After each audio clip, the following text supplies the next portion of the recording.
విదేశీ తీవ్రవాదులకు బంగ్లాదేశ్ అడ్డాగా మారబోతుందా అన్న అనుమానాలు కలుగక మానవు. బంగ్లాదేశ్లో ప్రస్తుతం ఎక్కడ చూసినా ఐసిస్, ఆల్ ఖైదా తరచూ ఉపయోగించే కలేమా జెండాలే దర్శనమిస్తున్నాయి. ప్రస్తుతం ఫీఫా వరల్డ్ కప్ జరుగుతున్న విషయం మనందరికీ తెలిసిందే. బంగ్లాదేశ్ అంతా ఫీఫా వరల్డ్ కప్ ఫీవర్ కొనసాగుతోంది. బంగ్లాదేశ్లో ఎక్కడ చూసినా ఇళ్లపై, కప్పుపైన లేదా రోడ్లపై ఉండే స్తంభాలపైన ఎక్కడ చూసినా బ్రెజిలియన్, అర్జెంటీనా దేశాలకు చెందిన జెండాలతో పాటు కలేమా జెండాలు కూడా దర్శనమిస్తున్నాయి. కలేమా అంటే ఇస్లామిక్ విశ్వాస ప్రకటనగా చెబుతున్నారు. అయితే ఇటీవలి కాలంలో ఎక్కడ చూసినా కలేమా జెండాలు కనిపించడంతో విదేశీ ఉగ్రవాద గుంపు బంగ్లాదేశ్ను అడ్డాగా చేసుకుని ఇక్కడే తిష్టవేసి టెర్రర్ కార్యకలాపాలకు శ్రీకారం చుడుతున్నాయా అనే అనుమానాలు వ్యక్తమవుతున్నాయి. దీంతో బంగ్లాదేశ్ భద్రతా దళాలు కూడా అప్రమత్తమయ్యాయి.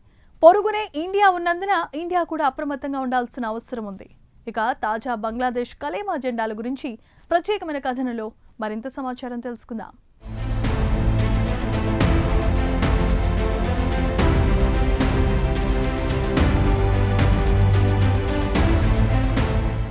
బంగ్లాదేశ్లో ఇటీవల కాలంలో విదేశీ ఉగ్రవాదులు పెద్ద సంఖ్యలో కనిపిస్తున్నారు. ఐఎస్తో పాటు అల్ ఖైదా టెర్రరిస్టులు తరచూ వాడే కలేమా జెండా ప్రస్తుతం బంగ్లాదేశ్లో ఎక్కడ చూసినా కనిపిస్తోంది. ప్రస్తుతం ఫీఫా వరల్డ్ కప్ సీజన్ కొనసాగుతున్న క్రమంలో బంగ్లాదేశ్లో వరల్డ్ కప్ ఫీవర్ ఊపందుకుంది. బంగ్లాదేశ్లో ఏ ఇంటి పైకప్పు చూసినా, అలాగే రోడ్డుపై స్తంభం కనిపించినా అక్కడే బ్రెజిలియన్ జాతీయ జెండాతో పాటు అర్జెంటీనా ఫ్లాగ్లు కనిపిస్తాయి. దీంతో పాటు నల్లటి, తెల్లటి జెండాలు దర్శనమిస్తాయి. ఈ జెండాలపై అరబిక్ భాషలో రాతలు రాసి ఉంటాయి. వాటిని కలేమా జెండాలని అంటారు. ఢాకా నగరంలో అత్యంత రద్దీ ప్రాంతాల్లో కూడా ఈ జెండాలు దర్శనమిస్తున్నాయి.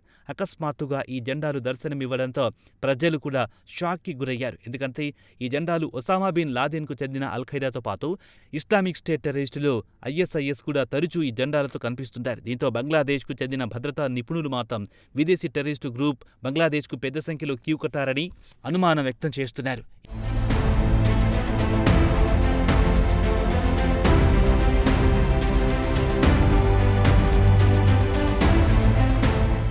ఈ జెండాలపై అరబిక్ భాషలో రాతలు రాసి ఉన్నాయి. మొట్టమొదటిసారి ఈ నెల 17వ తేదీన ఢాకాలో ఈ జెండాలు దర్శనమిచ్చాయి. అటు తర్వాత బంగ్లాదేశ్ మొత్తం విస్తరించాయి. మీర్పూర్, చట్టోగ్రామ్, కాక్స్ బజార్, ఫర్దీపూర్లో ఈ జెండాలు దర్శనమిచ్చాయని ఢాకా ట్రైబ్యూన్ ఒక వార్తను ప్రచురించింది. ఇక మోటార్ సైకిళ్లపై లేదా ఊరేగింపులు, ర్యాలీలో ఎక్కడ చూసినా ఇలాంటి జెండాలని మోసుకెళ్తున్నారు. సోషల్ మీడియాలో ఎక్కడ చూసినా ఈ జెండాల వీడియోలు చక్కర్లు కొడుతున్నాయి. దీంతో పోలీసులు, భద్రతా సిబ్బంది హై అలర్ట్ పాటిస్తున్నాయి. ఇక బంగ్లాదేశ్లో ఎక్కడ చూసినా కలేమా ఫ్లాగ్లు కనిపిస్తున్నాయి. ఈ జెండాలపై అరబిక్ టెక్స్టులో లా ఇల్లా ఇలల్లా అని రాసి ఉంది. దీని అర్థమేమిటంటే ఆరాధనకు అల్లా తప్పించి అర్హులైన దేవుడెవ్వరూ లేరని. ఈ జెండా విషయానికొస్తే వైట్ బ్యాక్గ్రౌండ్ వెనుక నల్లటి టెక్స్ట్తో రాశారు.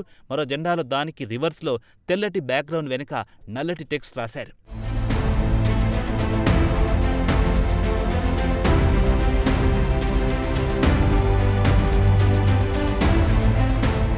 ఇక ఈ జెండాల విషయానికొస్తే వైట్ బ్యాక్గ్రౌండ్ వెనుక నల్లటి టెక్స్ట్ రాసే జెండాను తాలిబన్లు ఎక్కువగా వాడుతుంటారు. ఇక నల్లటి బ్యాక్గ్రౌండ్పై తెల్లటి టెక్స్ట్ రాస్తే దాన్ని అల్ ఖైదాతో పాటు ఇస్లామిక్ టెర్రర్ గ్రూపులు తరచూ వాడుతుంటాయి. దాంతోపాటు హిజాబ్ ఉట్ తాహిరార్ అనే ఉగ్రవాద సంస్థ కూడా వాడుతుంటుంది. అయితే 2024లో ఈ గ్రూప్ను నిషేధించారు. గత ఏడాది హిజాబ్ ఉట్ తహరార్ ఢాకాలోని ప్రధాన మసీదు వద్ద సుమారు 2000 మందితో కలిసి మార్చి ఫర్ ఖిలాఫత్ ఊరేగింపు తీసింది. సుమారు 2000 కంటే ఎక్కువ మంది పాల్గొన్నారు. 2009లో షేక్ హసీనా ప్రధానమంత్రిగా ఉన్నప్పుడు హిజాబ్ ఉట్ తాహీర్ను నిషేధించారు. ఈ గ్రూప్ ప్రపంచవ్యాప్తంగా ఖలీఫా రాజ్యాన్ని ఏర్పాటు చేయాలని చాలా కాలం పాటు డిమాండ్ చేస్తూ వస్తోంది. అయితే అకస్మాత్తుగా హిజాబ్ ఉట్ తాహిరార్ పెద్ద ఎత్తున ర్యాలీ నిర్వహించడం, కలేమా జెండాలతో హల్చల్ చేయడంతో బంగ్లాదేశ్ భద్రతా సిబ్బందిలో కలకలం మొదలయ్యింది.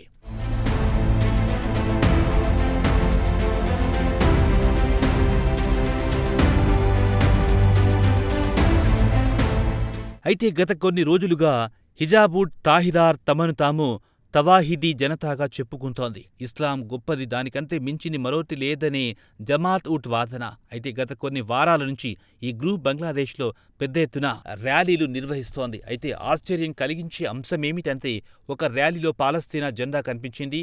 గత ఏడాది బంగ్లాదేశ్లోని పుణ్యక్షేత్రాలు, సూఫీ సంస్థలపై దాడులు చేసింది ఈ గ్రూపే.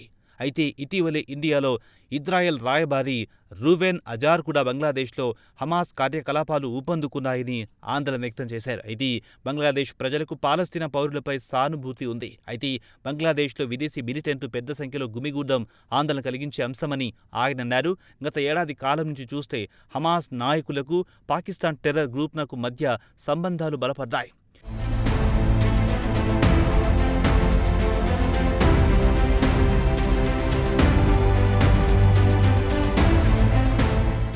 అయితే గత కొన్ని రోజుల నుంచి చూస్తే ఈ కలేమా జెండాలు ఫేస్బుక్తో పాటు ఆన్లైన్ మార్కెట్ ప్లేస్లలో పలు మతపరమైన ఫేస్బుక్ పేజీల్లో ఫ్లాగ్లను ప్రమోట్ చేస్తున్నారు. ఇటీవల దినాజాపూర్లో నిర్వహించిన ఊరేగింపును ఫేస్బుక్ పేజీలో పోస్ట్ చేశారు. ప్రపంచవ్యాప్తంగా పలు దేశాల్లో ముస్లింలకు వ్యతిరేకంగా పెరుగుతున్న వేధింపులకు నిరసనగా ఈ ర్యాలీ నిర్వహిస్తున్నట్టు తెలిపింది.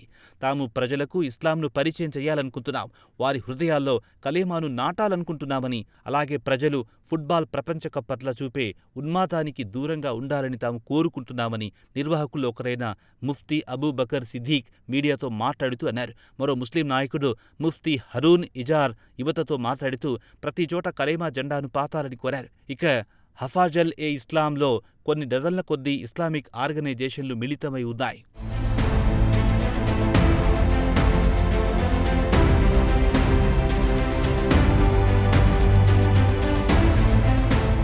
ఇక ఇండియాకు ఈ జెండాలతో వచ్చే ఇబ్బంది ఏమిటి అనే విషయానికొస్తే ఇటీవలే బంగ్లాదేశ్ ఎంపీ హస్నత్ అబ్దుల్లా ఇండియాకు వ్యతిరేకంగా పెద్ద ఎత్తున విమర్శలు గుప్పించారు. ఇండియాలోని 7 సిస్టర్స్ను తెగ్గొడతామని హెచ్చరించారు. 2024లో బంగ్లాదేశ్లో జరిగిన అల్లర్లను ప్రోత్సహించింది కూడా అబ్దుల్లానే. ఆయన కూడా అల్-ఖైదా జెండా చేత పట్టుకొని కనిపించాడు. అయినా ఆయనపై ప్రభుత్వం ఎలాంటి చర్యలు తీసుకోలేదు. కాగా బంగ్లాదేశ్ భద్రతా సంస్థ పరిస్థితిని క్షుణ్ణంగా గమనిస్తోంది. అకస్మాత్తుగా కలేమా జెండాలు పుట్టుకురావడం వెనుక ఎవరి హస్తం ఉందన్న కోణంలో విచారణ జరుపుతోంది. ఇక విదేశీ టెర్రరిస్టుల గ్యాంగులు ఇక్కడ అడ్డా వేసుకొని స్థానికంగా ఉండే ముస్లింల సానుభూతి పొందేందుకు ప్రయత్నిస్తోందన్న టాక్ కూడా బలంగా వినిపిస్తోంది. ఇక సెక్యూరిటీ ఎనలిస్టులు మాత్రం తాజా పరిణామాల పట్ల ఆందోళన వ్యక్తం చేస్తున్నాయి. బంగ్లాదేశ్ మరోమారు ఉగ్రవాదం వైపు నెట్టివేయబడితే వాణిజ్య, దౌత్యపరమైన సంబంధాలు ప్రమాదంలో పడతాయని హెచ్చరించారు.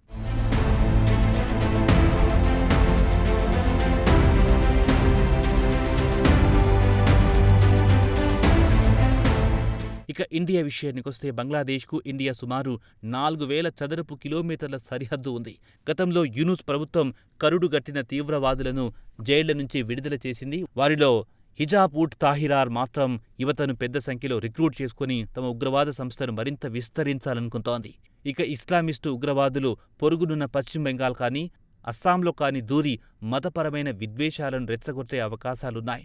ఇక విదేశీ ఉగ్రవాద గుంపులు ఢాకాలో రిహార్సల్స్ చేస్తున్నాయని, తర్వాత ఇండియాలో ప్రవేశించి అల్లకల్లరం సృష్టించడానికి ప్రయత్నించవచ్చని సరిహద్దు భద్రతా నిపుణులు అంచనా వేస్తున్నారు. మరి కొత్తగా అధికారంలోకి వచ్చిన ప్రధానమంత్రి తారిక్ రెహమాన్ కొత్తగా పుట్టుకొచ్చిన ఈ జాడ్యాన్ని ఎలా అడ్డుకట్ట వేస్తారో వేచి చూడాల్సిందే.